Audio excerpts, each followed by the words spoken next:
ये भी समझ लो आज ये कहानी, ये कथा शिव जी को इतना जल प्रिय क्यों है। देवताओं ने समुद्र मंथन किया और समुद्र मंथन के समय पर देवता इस मनोरथ से समुद्र मंथन कर रहे थे कि अमृत निकलेगा, अमृत चाहिए था। तो अमृत की चाह में देवताओं ने समुद्र मंथन किया, परंतु जब समुद्र मंथन करते रहे तो सबसे पहले उसमें से विष निकला। क्या निकला? विष, जहर। अच्छा ये तो सच है, सब लोग अमृत ही पीना चाहते हैं, जहर तो कोई पीना नहीं चाहता। पर तो संसार का हित करने के लिए देवता व्याकुल हो गए कि ये विष कौन पिएगा, विष कौन पिएगा। देवताओं ने दैत्यों से कहा, भाई देखो आप हमारे बड़े भाई हो, ये विष आप ही पान करो, हमारी पहली कमाई है, आप ही लो। दैत्य बोले अच्छा, बड़ी याद आ गई बड़े भाइयों की, एक काम करो, हम बड़े हैं इसलिए कहते छोटे तुम ही पी लो। फिर देवताओं पर विष लौट कर आ गया। तो देवताओं ने सोचा कि ये विष कौन पान करेगा।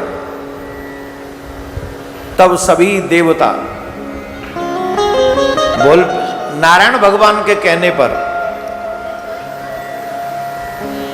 भोलेनाथ के पास कैलाश पर्वत पे गए। बोले प्रभु ये विष निकला है, इस विष का पान कौन करेगा। हम चाहते हैं हमारी प्रार्थना आप स्वीकार करें और ये विष पान आप करें, आप करें ये विष पान।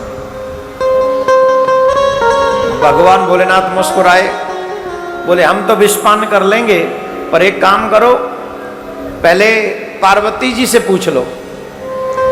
बोले भाई हमारी अर्धांगिनी है, इनका भी हम पर अधिकार है, अगर ये कह देंगी तो हम पान कर लेंगे, इनसे पूछो।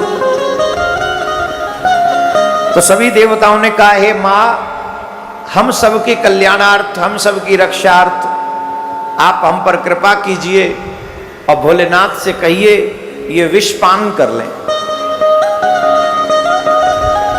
भूत भावन भोलेनाथ ने उस विष को पान कर लिया,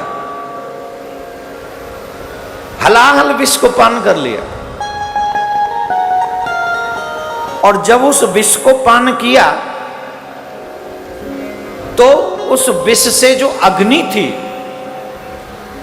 वो भगवान शिव के अंग को तपाने लगी। वो अग्नि जब भगवान शिव के अंग को तपाने लगी तो देवता वहां पर खड़े खड़े ये दृश्य देख रहे थे। तो उसी समय देवराज इंद्र ने अपनी मेघों को आज्ञा दी कि जोर से जल बरसो, और फिर वहां जल वर्षा होने लगी, बादल बरसने लगे, मेघ बरसने लगे। इसलिए श्रावण में मेघ बरसते हैं, मेघ बरसने लगे, जोर जोर से बारिश होने लगी।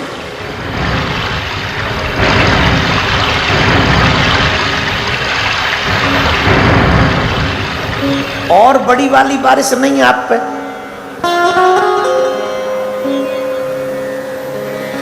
नहीं ये इतनी छोटी वाली नहीं हुई थी ना, अच्छी खासी बारिश देवताओं ने उस समय की। तो उस जल के गिरने से महादेव को शांति प्राप्त हुई। जो अग्नि विष की वजह से जल रही थी उस अग्नि को शांत किया गया। तभी से महादेव के ऊपर जल का अभिषेक होने लगा। और अहर्निश महादेव को जल प्रिय है। जो जीव महादेव का जलाभिषेक करता है, जल चढ़ाता है, एक लोटा भी जल चढ़ा देता है, महादेव उसको प्रत्येक उसकी मनोकामना को पूर्ण करते। बोलो राधे राधे।